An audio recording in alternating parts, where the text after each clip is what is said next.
Boardroom Bound, episode 121. The key to discovering hidden boardroom opportunities with Joe Meyer. I'm not a big fan of the shotgun approach either. I think the more targeted and the more focused and the more surgical you are, where you can really hone in on those opportunities, where you can, bring direct, pertinent, and concrete experience to the table that's highly related to the opportunity, and that's highly related to the requirements for that role, the higher the likelihood you're going to be considered. Hello, and welcome to this episode of Boardroom Bound. My name is Alexander Lowry, and this is the podcast dedicated to intentional leadership in the boardroom. My goal is to give aspiring and existing directors the tips, tactics, and strategies necessary to transform your confidence and build a successful career as a board director. Quick reminder, you can get all of today's show notes at podcast.gordon.edu. And in today's episode, we're speaking with Joe Meyer. Joe is the founder and CEO of ExecThread, and this is a premium peer-to-peer job sourcing network with 65,000 plus high-caliber business leaders. And what they're doing is together finding the hidden, the covered job opportunities, think board opportunities that you're going to want to know about. This can be delivered for you at the last Tuesday of every month, shows up your inbox as an email, seeing all of these opportunities that you might never have found otherwise. Free, if I haven't mentioned that already. Great opportunity. You're going to want to hear all about it. Joe's going to tell you how the organization came about, what his experience was like as a board member, which helped define why he went through building this tool. Great resource, which I highly recommend. Let's jump into the show.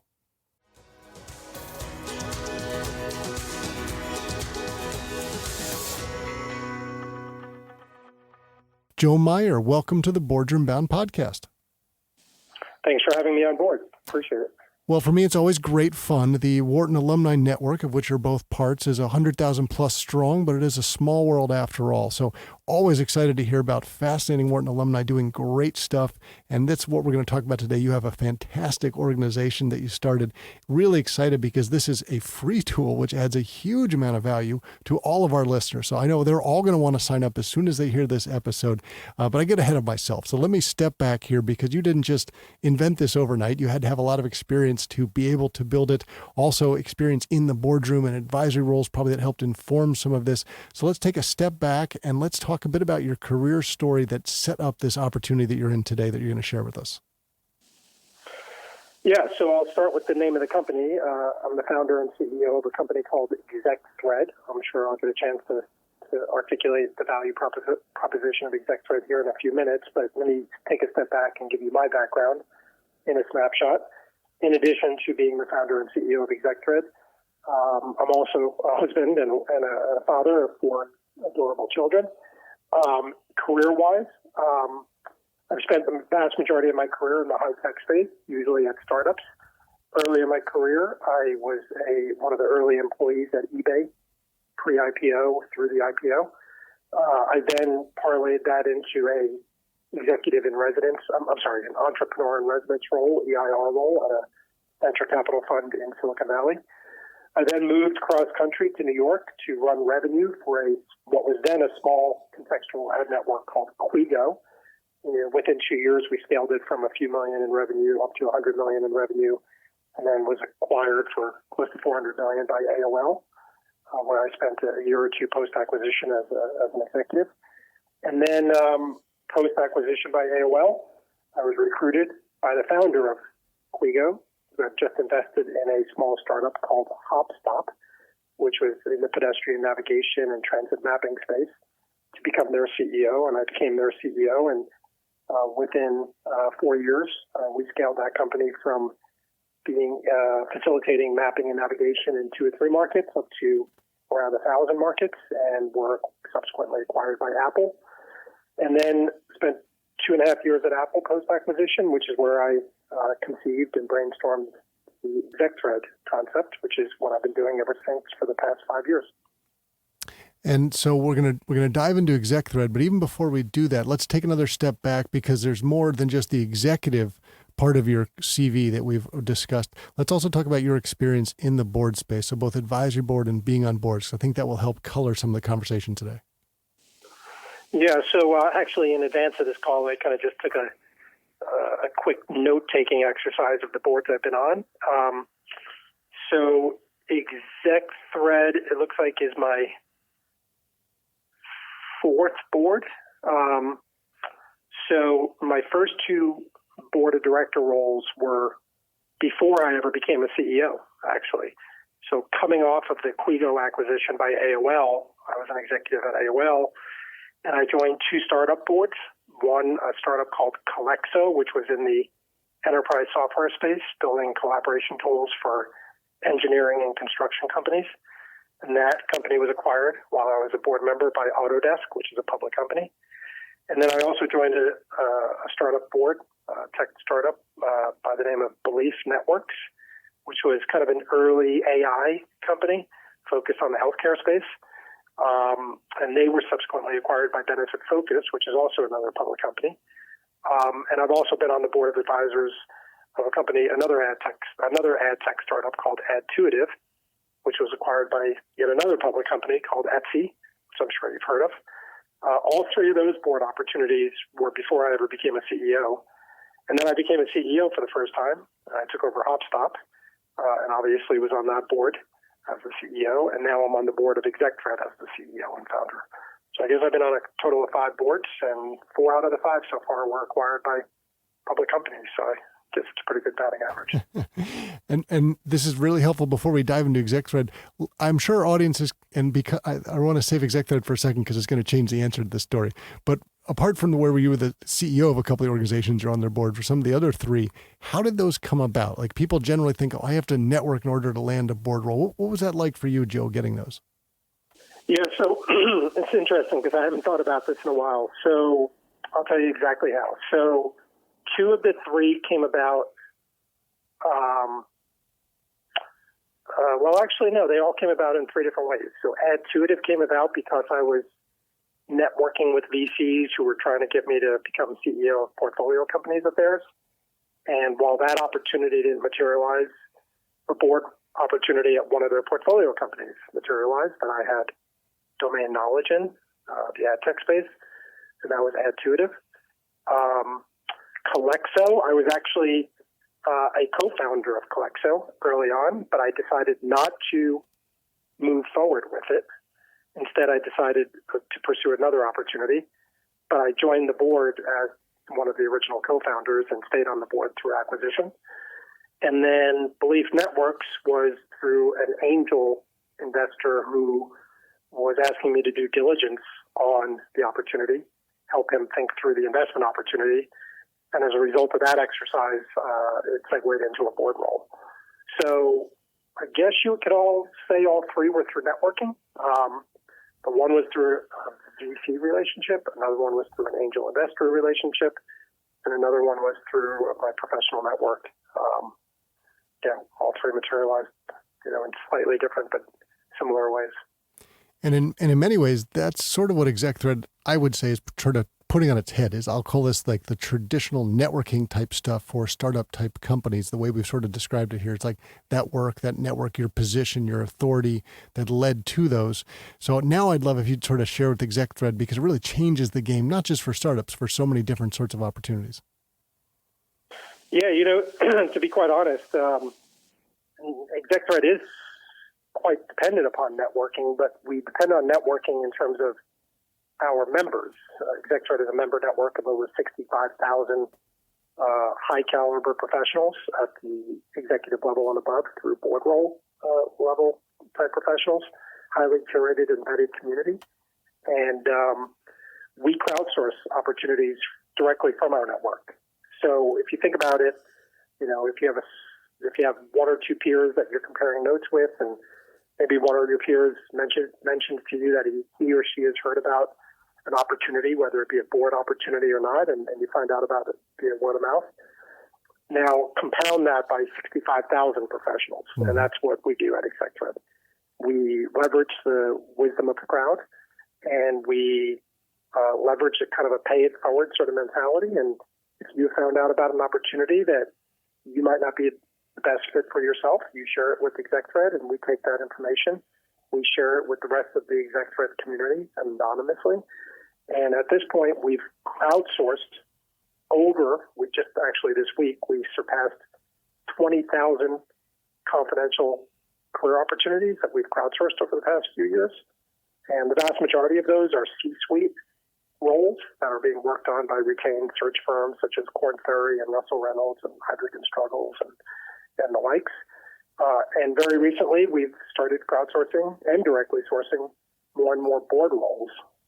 As I was mentioning to you before the call started, the last Tuesday of every month, we put out a newsletter of the most recently crowdsourced and directly sourced board role opportunities that we've sourced from our network. And at this point, we're sourcing several dozen board opportunities a month of both public and private companies, both for-profit and non-for-profit organizations. And several exec thread members have, gotten on the interview slates for those board role opportunities. A few have actually secured board role opportunities from it. And several hundred exec thread members have secured their next career advancing operating C-suite role through exec thread. So we really leverage the fact that everyone has all these strong networks to get access to that knowledge of where the opportunities are. And then we created a platform called exec thread to amplify that. Does that make sense? It does. And in some ways, this is kind of the Valhalla. People just want to know, I need to find the right opportunity for me. I hear sorts of two different types of requests from people that want a board seat. They say, can I get a board? Can you help me get a board seat? How do I get on a board? How do I get started? Which to me is very high level. It's like saying, help me get a job. I don't know what to do with that. It's so big, as opposed to someone who's much more like, this is exactly who I am. This is my brand. This is my position of authority. I'm looking for exactly this square peg for me to be slotted into. And I think that is where you're talking about the power of this, where it's like, well, no, these are the right, maybe there are two or three. These are exactly what I should be focused on. I'm laser focused, as opposed to someone who's more of a shotgun approach. Incredibly valuable for them. And if I could step back, Joe, if you put your hat back on, it could be any of the 5 boards you're on now, whether you're CEO ones or the other ones we talked about, when you were trying to find a board member before exec thread existed, obviously you can pay a fair bit of money to use an executive recruiter to do that sort of stuff. Traditionally, people have always had in their mind, well, you have to know someone to really be in there, to really have a good chance, because it's all about the network, people who are going to vouch for you. They bring people that they already know and like and trust. I would argue that one of the powers of exec thread is the fact that you have all of these opportunities being sourced. And I imagine many people who are generally underrepresented, let's say in the board space, now know about an opportunity which could be a great fit for them. Talk us through what that feels like for someone who's on the board where you're just trying to find the right candidate to fill the role.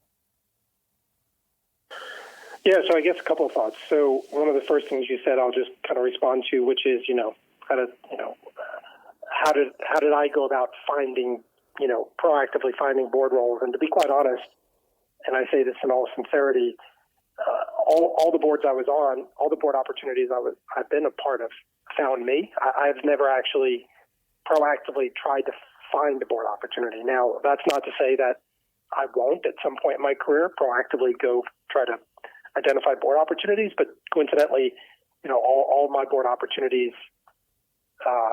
found me at a time when I wasn't proactively looking for board opportunities. And maybe there's something to be said about that, in the sense of maybe the less hard you try, the more, fortuitous you'll be, if you know what I mean. Mm-hmm.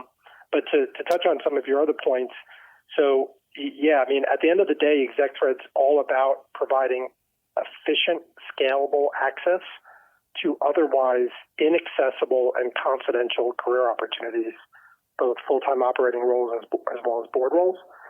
And traditionally, you would need to network like hell and be very good at what you do to get access to those. Whereas if you're an exec thread member, you gain very quick, efficient, scalable access to those opportunities, as well as surgical access to them. And as you can imagine, that value proposition of providing more access to otherwise inaccessible career opportunities, especially board roles, really disproportionately benefits underrepresented professionals who to date have been, largely, kept out of the boardroom due to access challenges.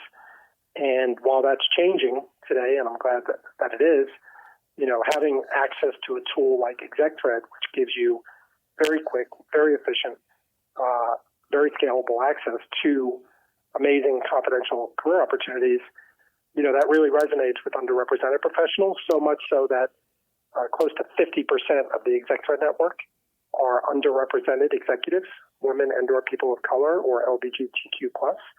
And if you compare that to national averages, where around 20% of executives are underrepresented, we're over-indexing on underrepresented by a good 2 to 3x, which has happened organically. We have not tried to make that happen. We have not marketed our service at all, let alone to certain demographics. It's all been word of mouth and referral based, and the ExecThread network has organically grown into a highly underrepresented, audience. And let's just also highlight the word you used before was there's a free monthly newsletter that summarizes the board opportunities that come out.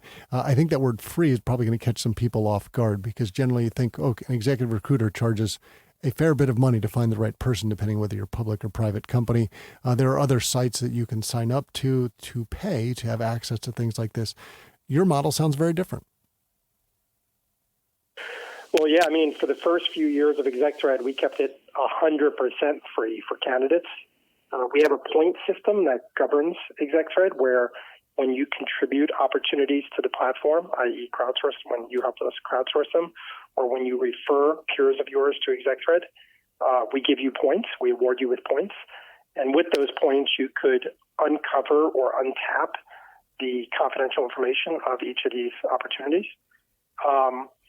To this day, ExecThread is free to join, free to sign up, free to sign in, free to search, browse, and filter, and free to receive all of these newsletters and job listing emails that I've mentioned. We only recently, within the past several months, implemented a freemium revenue model, which means that the vast majority of our user experience is still free to this day. But in order to uncover the most confidential information, such as the name of the employer or the name and contact information of the recruiter working on that search, that information is behind a paywall, which is a very modest paywall. But the nice thing is that we still have our point economy, where you could still earn points by contributing jobs and referring peers. And then you could trade or redeem those points in to lower the cost of that full access membership model. So a lot of ExecThread members earn as many points as it takes to continue using the platform for free because they're so actively engaged. So you could still use it for free if you want, completely, if you earn those points, but the vast majority of the user experience remains free to this day. Good incentivization to just pour back in and pay it forward for others. Absolutely. And Joe, when you think about where ExecThread is going to go from here, it sounds like in some ways you're almost scratching the surface of the power of what this can provide. Yeah, that's one of the things that makes ExecThread so exciting, but yet so challenging, and is the sense of we are doing some very unique, very clever, and very scalable things. And it could lead us in a number of different directions. That being said, I've learned, from my years of, running and operating a lot of startups, that focus is key. So, we need to continue executing even better against the core value proposition of providing our members with access to otherwise inaccessible opportunities and doing that in even larger numbers than we've been doing it to date. And if we continue doing that, I think, good things will continue to play out for us. So help our listeners imagine this. So they sign up, start receiving your monthly newsletters, find ones they think are a great fit for them, and they proceed forward. In your experience, what you've seen so far, you've talked about a couple of success stories you've had that have people gone through, gotten the interviews, a few that have landed the jobs, and it's so hard to stand out. Even finding the opportunities, of course, is the first part, because that only then can you apply. I imagine part of the service in the future going forward will probably be helping people prepare themselves for those opportunities. Yeah, we're already starting to get into that business. We are in the resume review and resume writing business as we speak through a partnership with Pop Resume, which is a large resume writing platform. Several thousand of our members have gotten their resumes reviewed and critiqued and rewritten as a result of that relationship. We also partnered with a third-party network called In Touch Networks to help our members craft board-ready resumes. and that was very specific to board role opportunities. And we are actively exploring getting into the career coaching space as well. As you can imagine, these are services that will better prepare you for those opportunities, not only in terms of making you more attractive for them, but making you more successful, when you're in those roles. And when you think about someone going through and finding the right opportunity, what is your guidance, either that you share directly in the platform or your own personal experience of having been someone who's sitting in the board space and thinking about how do we evaluate potential candidates, that someone should say, okay, now I found the right opportunity. How do I make myself stand out from the crowd? Yeah, so to be quite honest, I'm a big fan of networking, and even though the executive platform provides greater efficiency and scale, and really amplifies your networking efforts, right? We provide you access to thousands of career opportunities that you would never have access to otherwise if you were only reliant upon networking. But the big difference between ExecThread and let's just call it a job board, because we don't consider ourselves a job board, is that job boards provide you with a apply experience, right? You apply on the job board, right? I think we all know that's somewhat of a black hole. Mm-hmm. We don't provide that apply experience as much as we provide the actionable information that you need to take action on and leverage your shared connections to separate yourself from the pack. So instead of an apply experience, we have a reveal experience that says, hey, if you want to find out the name of the hiring company, the hiring manager, contact information for the hiring manager, the name of the executive recruiters working on this search, their contact information, the firm they work for, click reveal. And once you get that information, then we highly advise you to leverage shared connections to get your foot in the door and to separate yourself from the pack, so that once you have your foot in the door, then you can go to work as to really differentiating yourself. But as it relates, and leveraging and talking about your career experiences and what you bring to the table. But the hardest part is getting your foot in the door. And we provide you the information to do that, because at the end of the day, it's shared connections that you're going to leverage to really, go to bat for you and to vouch for you. And you can't get that from an apply experience, but you can get that if you know who the decision maker, i.e. the hiring manager is, and if you know who the key influencers are, i.e. the internal and external executive recruiters working on that search.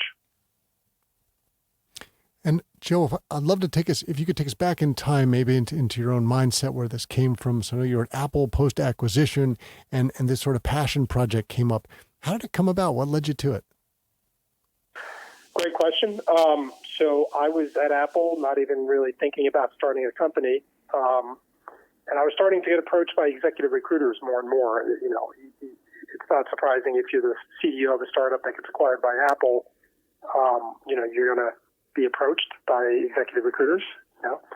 And, I found the business of executive recruiting quite interesting, not because I wanted to become an executive recruiter, but I found it interesting that I was getting approached by people that didn't even know me, i.e. executive recruiters, with career opportunities that they thought would be a great fit for me. Yet at the end of the day, I know what's a great fit for me more than they do, right? Or at least I should.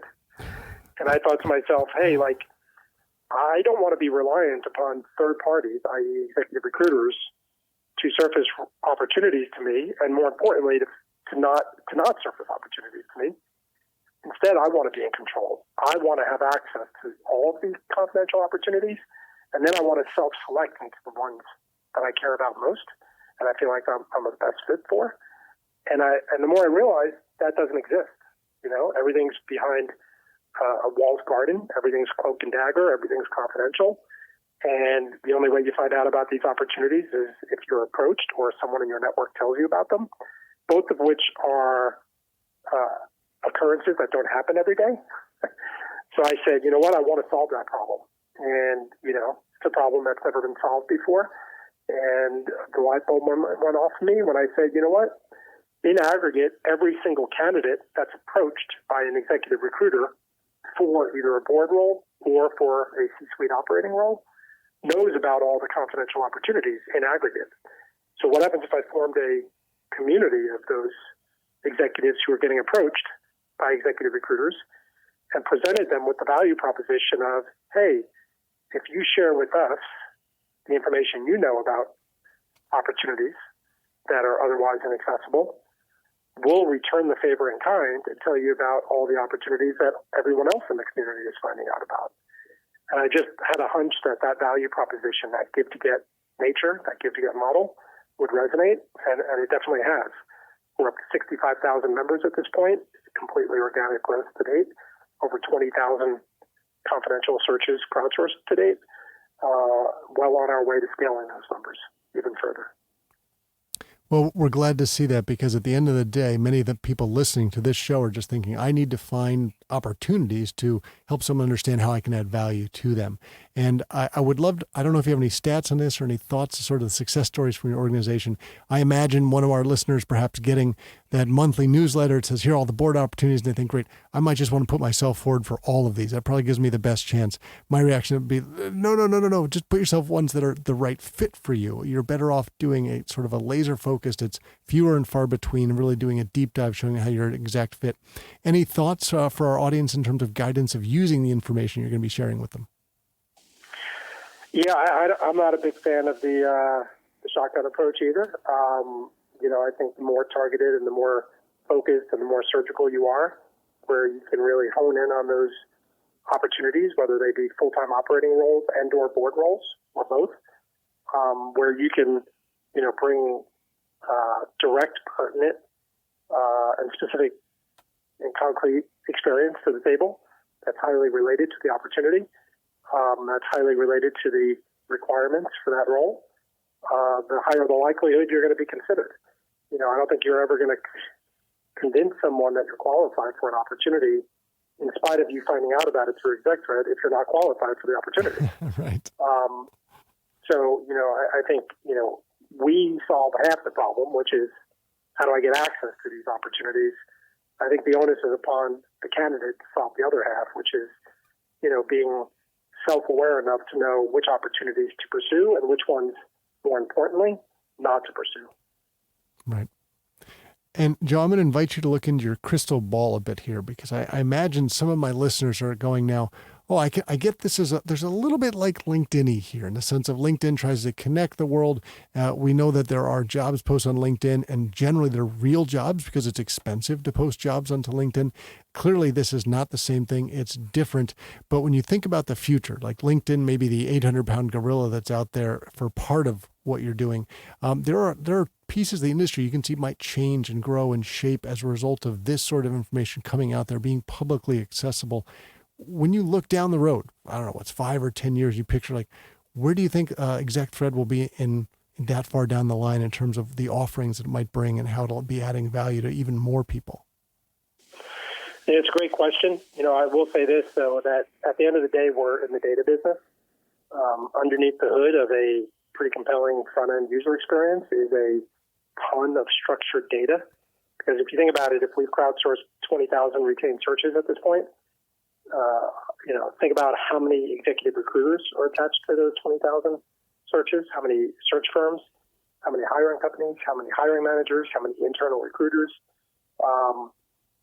All of that structured data is all matrixed and all correlated and all structured underneath the hood at ExecThread. So I would not be surprised if we got into the data business even more and became a business intelligence platform for professionals who are interested in accessing and benefiting from that proprietary data that we have access to.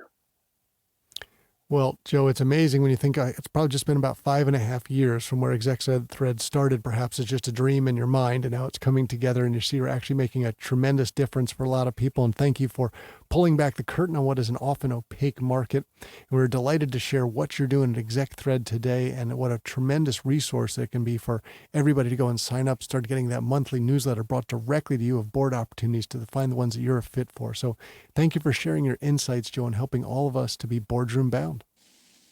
Yeah, well, again, I appreciate you giving me the opportunity to not only tell my story, but more importantly, the ExecThread story. And for any of your listeners who are interested in joining ExecThread, again, it's free to join. And all you would need to do is go to execthread.com/ join. I will say this, which is, it is a network for high caliber professionals. So if you're not at that stage in your career, it probably won't be as helpful to you.